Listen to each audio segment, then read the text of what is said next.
Assalamualaikum warahmatullahi wabarakatuh. Selamat pagi. Pagi apa sore nih?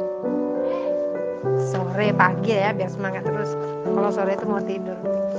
Baik anak-anak ibu semua, ibu telah membaca hasil kesimpulan diskusi di grup besar. Hasil kesimpulannya itu bahwa setiap guru harus memiliki cara belajar yang dapat membuat siswa lebih nyaman untuk terus mau belajar. Itu ya kesimpulannya. Baik, di akhir perkuliahan ini Ibu akan memberikan materi penguat bahwa bagaimana ya supaya anak-anak itu mau belajar. Karena kemarin Ibu sudah men-share 2 gambar. Yang satu kondisi sekolah yang membahagiakan dan yang satu proses pendidikan yang dilakukan orang dewasa kepada anak yang sangat mengkhawatirkan. Baik, kalau kita melihat pola pendidikan yang diberikan orang tua, ada yang mendidik dengan penuh kemarahan, tapi ada juga yang mendidik dengan penuh cinta kasih. Nah, bagaimana menghasilkan guru yang kreatif? Guru harus tahu jiwa anak. Kenapa? Karena memang anak-anak itu adalah masa meniru, masa mengikuti apa yang disampaikan oleh orang dewasa. Senakal apapun anak, kalau didekati dengan pendidikan kasih sayang, maka anak-anak itu akan belajar untuk berkasih sayang. Seorang Sidney Grebe mengatakan bahwa sifat dasar manusia, ia akan mengalami gejolak perasaan menghargai yang amat sangat dalam terhadap orang lain apabila mereka menawarkan kebaikan hati kepadanya. Artinya apa? Senakal-nakalnya anak didik, tetapi kalau didekati dengan cinta kasih, dengan sifat lemah lembut, maka jiwa seorang anak akan berubah menjadi jiwa yang baik. Karena apa? Karena sifat dasar manusia adalah kebaikan. Pandangan Sidney Grebe ini juga didukung oleh seorang psikolog, Dorothy. Anda silakan membaca bagaimana mendidik anak itu tergantung perlakuan kita. Kalau perlakuan kita positif kepada anak, maka anak akan baik. Sebaliknya, kalau perlakuan kita negatif kepada anak, maka attitude anak juga akan negatif. Nah, coba dengarkan baik-baik.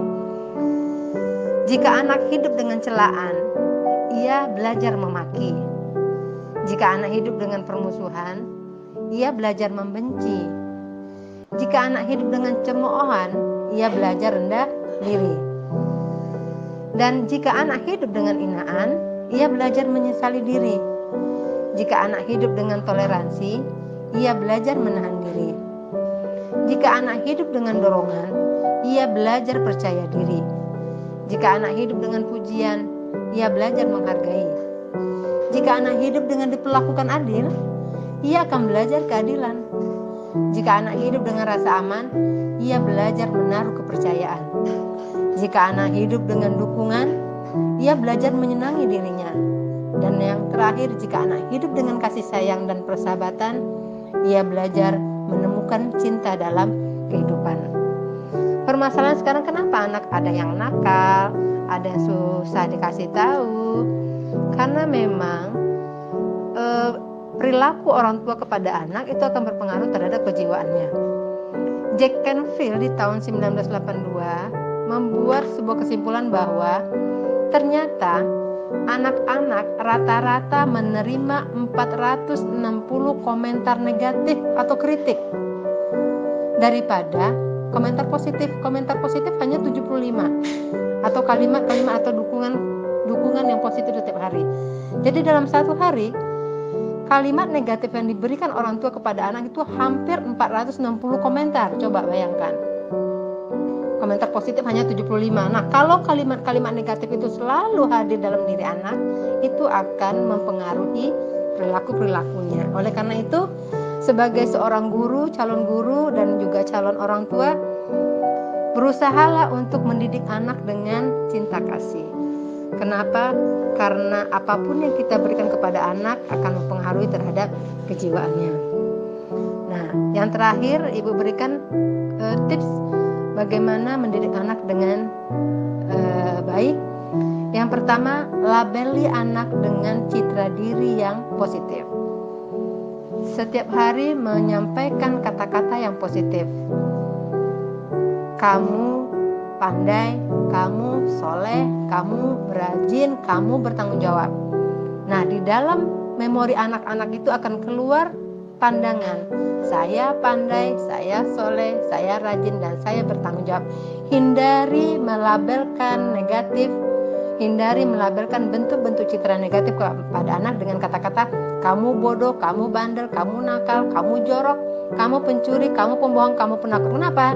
Karena dalam alam bawah sadar anak itu akan menjudge dirinya, saya bodoh, saya bandel, saya nakal, saya jorok, saya pencuri, saya pembohong, dan saya penakut. Sekarang berusahalah untuk memberi citra diri kepada kita sendiri dan kepada anak-anak dan kepada lingkungan untuk hal-hal yang positif. Ingin menghasilkan anak yang positif, rubahlah diri kita juga sebagai manusia yang positif. Insya Allah anak-anak akan mengambil model dari orang-orang yang berada di dekat dia. Hari ini cukup perkuliahan kita, diskusi kita. Ibu terima kasih banyak dan mengapresiasi apa-apa yang sudah anak-anak lakukan.